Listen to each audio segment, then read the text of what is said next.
Hello friends, मैं Arun Vishwakarma Arun sir maths YouTube channel पर एक बार फिर से आप सभी का स्वागत करता हूं। आज की क्लास में हम डिस्कस करने वाले हैं उन सभी स्टूडेंट के माइंड में जो सीटेट एग्जाम की तैयारी कर रहा है। जनरली एक क्वेश्चन होता है सर, जो सीडीपी होता है या जो पेडागोजी होता है बहुत ज़्यादा डिफिकल्ट हमें लगता है, और इसका अगर आप देखेंगे तो बहुत ज़्यादा पोर्शन एग्जाम में पूछा भी जाता है। तो सीडीपी की तैयारी हम कैसे करें, कौन सी बुक उसके लिए बेस्ट रहेगी, आपने किस बुक से तैयारी की।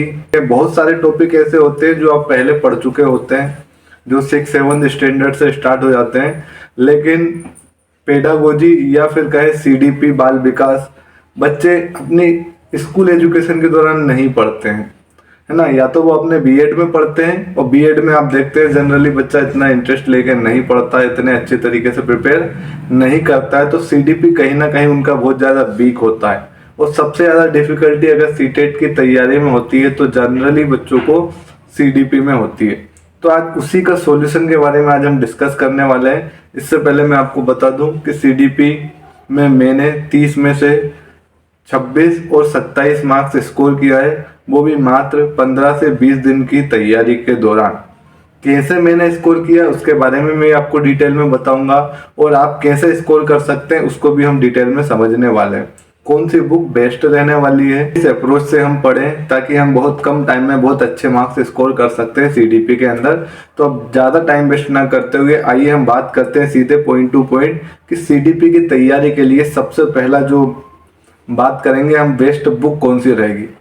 देखिए, अभी आपको पता है 14 से 15 दिसंबर को आपका सीटेट का एग्ज़ाम होना है, जो अभी तक उसकी डेट फिक्स हुई है उसके अकॉर्डिंग।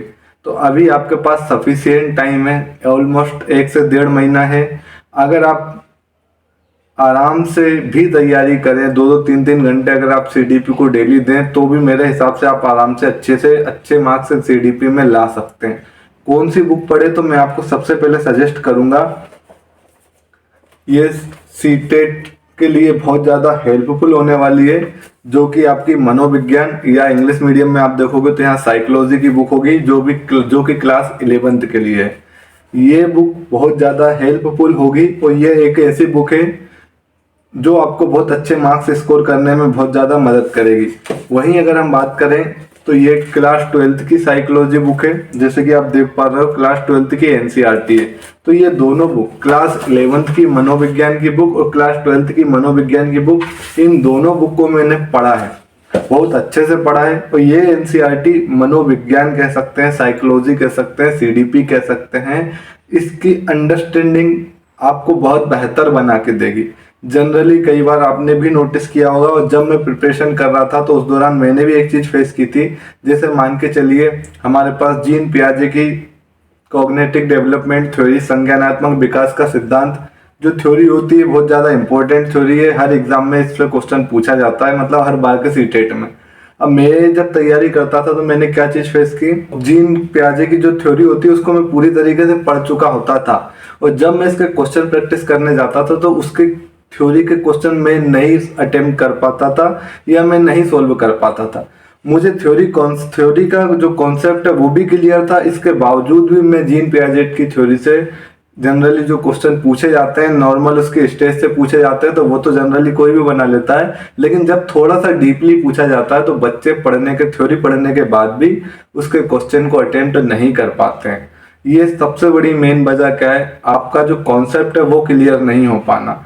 तो जैसे ही मैंने ये दोनों बुक पढ़ी, ये दोनों बुक किसी भी कॉन्सेप्ट को आपको इतने डीप तरीके से समझाएगी कि वहां से आप कुछ भी क्वेश्चन अगर एनसीईआरटी में, जैसे एनसीईआरटी में भी दिए होंगे, आप वो भी पढ़ सकते हो। जैसे अगर एग्जाम में आप देखेंगे तो किसी भी तरीके से कितने ही हाई लेवल का क्वेश्चन बनाकर अगर पूछ लेगा तो आप इसको बहुत अच्छे से, बहुत आसानी से सोल्व कर पाएंगे, क्योंकि ये माइंड में प्रॉपर कॉन्सेप्ट बना देती है।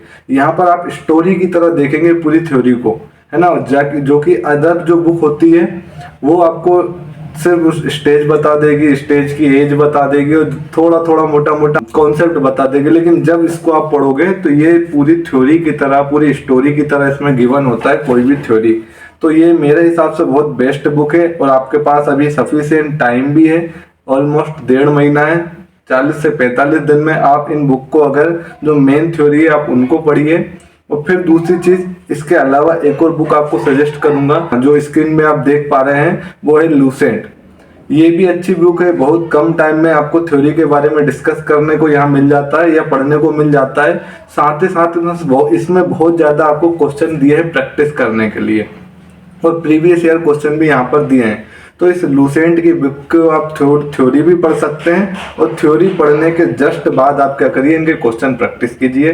तो ये दोनों बुक जो मैं आपको सजेस्ट करूंगा, और तीसरी मैंने अभी आपको बताया लूसेंट की ये वाली बुक जो आप फिर से आप स्क्रीन पर देख पा रहे होंगे। इस बुक को आप तीनों बुक से पढ़िए, तो सीडीपी का जो कॉन्सेप्ट है, अंडरस्टैंडिंग है, जो नॉलेज है, आपको बहुत ज़्यादा डीपली नॉलेज यहाँ से होने वाला है। खासकर एनसीईआरटी को आप एक बार पढ़ के देखिए, सफिशिएंट टाइम है आपके पास। और दूसरा तरीका क्या है सीडीपी में और अच्छे मार्क्स लाने के लिए, तो आप डेली प्रैक्टिस कीजिए। जितने ज़्यादा अलग अलग टाइप के क्वेश्चन आप प्रैक्टिस करेंगे, आप उतने ही अच्छे तरीके से क्वेश्चन को एग्जाम में सोल्व कर पाएंगे, और आपके मार्क्स अच्छे से अच्छे आ सकते हैं सीडीपी के अंदर। इतना काम अगर आप कर लेते हैं, तो मेरे हिसाब से सीडीपी में 25+ तो आपके आसानी से आ ही जाएंगे। बाकी ऑलमोस्ट 28-29 मार्क्स तक भी आप ला सकते हैं, क्योंकि अभी आपके पास सफिशिएंट टाइम है।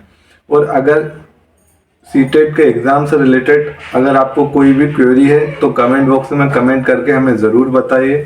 तो मिलते हैं नेक्स्ट वीडियो में। अगर आज की वीडियो अच्छी लगी हो और चैनल पर नए हो, तो प्लीज़ चैनल को सब्सक्राइब जरूर करें, और ज़्यादा से ज़्यादा लोगों के पास शेयर करें, और कमेंट बॉक्स में कमेंट करके हमें ज़रूर बताएं आज की वीडियो कैसी लगी है।